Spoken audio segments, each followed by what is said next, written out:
here with Dr. Poornima Gauri today. She is a neurologist, mentor, coach, and artist, and also the managing director of NICHE Advocacy Foundation. So, the first question is why was NICHE started? So NICHE Advocacy Foundation, we started it in 2019 and I realized that this is something I just need to do. It is as important for me as my practice, as my consultation, as my neurology work because I tend to see beyond the prescription.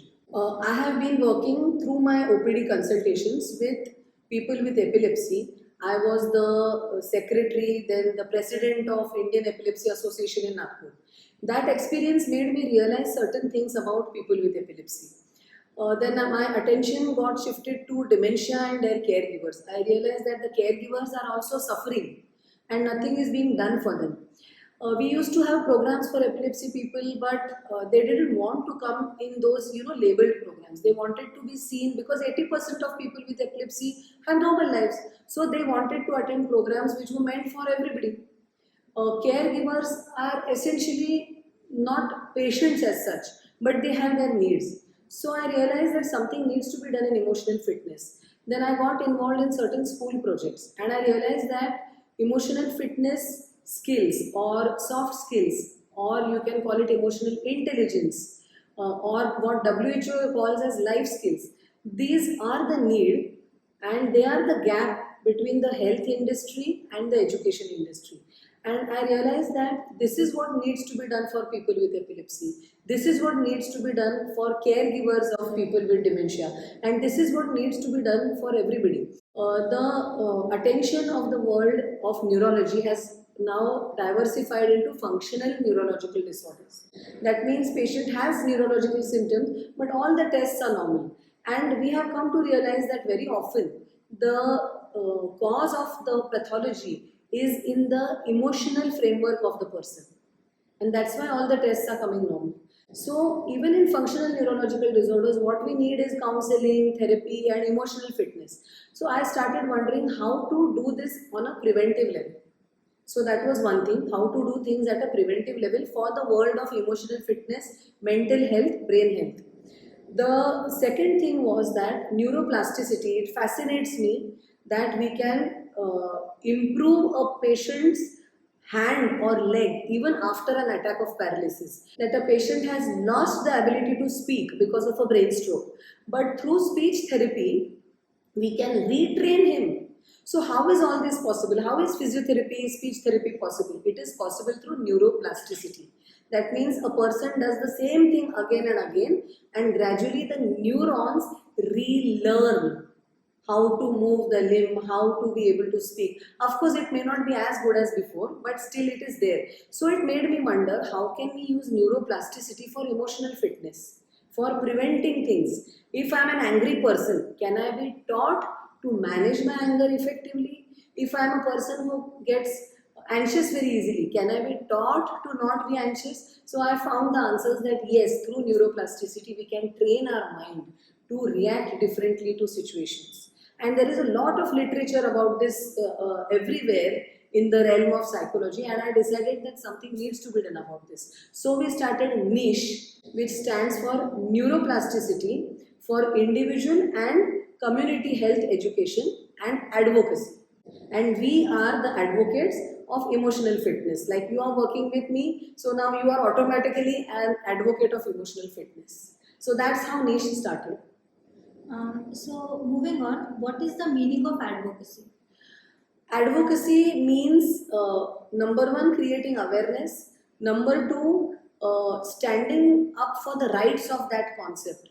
That if you believe that something needs to be done, so being very vocal about it. So being vocal about that concept is a main part of advocacy. Then working so much in that field that you can affect policy decisions in that field. So that is our ultimate target, to move on to a policy level through our actions. Now we are doing very small work right now, Kharutaicha Vata. So we are doing very small work right now, but gradually we will be consistently doing all our projects so that at a level of policy change, we can create that impact. That is our dream. that we have to create a policy change in the world of emotional fitness. So this brings me to the next question. What is the vision of the NGO? The vision of the NGO is emotional fitness for all. Whether you are apparently healthy or whether you are a patient suffering from an illness which is incurable, wherever you are in the spectrum of physical health, your emotional fitness has to be good. So emotional fitness for all. And what is the mission of the NGO? The mission of the NGO is to develop different projects which will help us achieve our vision. So different types of people like different types of things. So emotional fitness is such a complex concept that just through one lecture I cannot convey it. So we have developed different models, and that is our mission, to develop customizable, scalable models of interventions through which we can make every person emotionally fit, or at least make them want to be emotionally fit. So we have developed different interventions or different initiatives to achieve this vision. You were earlier speaking of a few activities which Yes. you conduct. So what are the activities which the NGO conducts? So these activities, or we can call them interventions, or we can call them initiatives, are of three main different types. One is our Saksham program. So these are our workshops which are based on observational learning and experiential learning, and these are designed around the 10 core skills given by WHO. So Saksham are experiential workshops for emotional fitness skills. Then the second initiative or second group of activities comes under Samvad, which is an outreach program wherein we have developed more compact models of interventions through which we can address more number of people at one time. So these are our outreach programs. Then is the internship program and training program. So people can come and work with us as volunteers, interns, or trainers. So we have a train the trainer module as well. We can make you a trainer where you can train other people for these skills for emotional fitness. So under Saksham we have sub initiatives. Under the volunteering and internship and training program we have initiatives, and under the Samvad we have further initiatives. So I call it the cafeteria approach. And what is the importance of these soft skills or employability skills? So these emotional fitness skills, if you take the bigger picture, you will realize that what the professional world, the corporate world is talking about as employability skills, if you dissect them down, it all boils down to skills required for emotional fitness. For example, if I want to be a good employee, I need to have control over my emotions. If I want to be a good employee, I need to be able to communicate my thoughts and ideas effectively. If I want to be a good leader, I of course need to have all these skills. Assertiveness is an important emotional fitness skills, and it is rated as one of the top skills for employability. Reliability, how reliable are you as a person? That also comes from self-awareness, being able to complete your work in the given deadline. That makes you a reliable person. Being able to convey, again, communication skills also make you reliable. So these all skills are required to be a good employee and a good employer. So if you dissect the employability skills, they all boil down to good emotional fitness skills or adaptive skills. In addition to the primary skills of emotional fitness, employability skills also have other secondary and tertiary skills, like keeping your work log, knowing that how much work is left and how much work is to be done, and when is the timeline. Are you being punctual or are you being a procrastinator? So time management, which is a secondary and a tertiary skill, also comes under the employability skills. And there are many such skills, and we can have a separate session on that. But we are working, ultimately, if you see, we are working in employability skills and also leadership skills. So this train the trainer program, how often do you have it? We have it once per quarter. So once every 3 months we have train the trainer program. The first such program we just had And after the lockdown opened up, that was one of our first offline or on-ground workshops, Train the Trainer, and the response was really great. You were a part of it, and I'm sure you can validate that. Yeah. So, out of the initiatives you listed, which is your favorite initiative? This is a very tough question to answer because since I have been behind designing each and every initiative, they are all my babies, and I have different collaborators for each. Like for Saksham, Dr. Sushil Gavande has been with me. For the internship program, Neha Sharma has been with me in designing that program. But out of all these programs, my most favorite one is Rishton Ka Manja.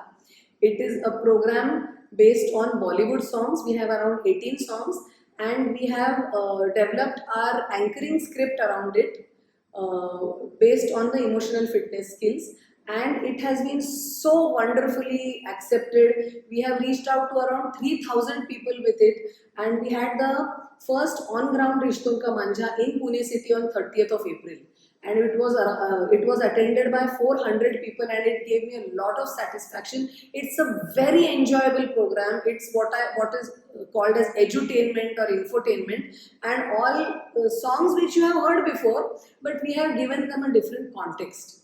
And the context is that of emotional fitness skills. For example, you may never think that what can be the song for REBT, that is Rational Emotional and Behavioral Therapy. कुछ तो लोग कहेंगे, लोगों का काम है कहना.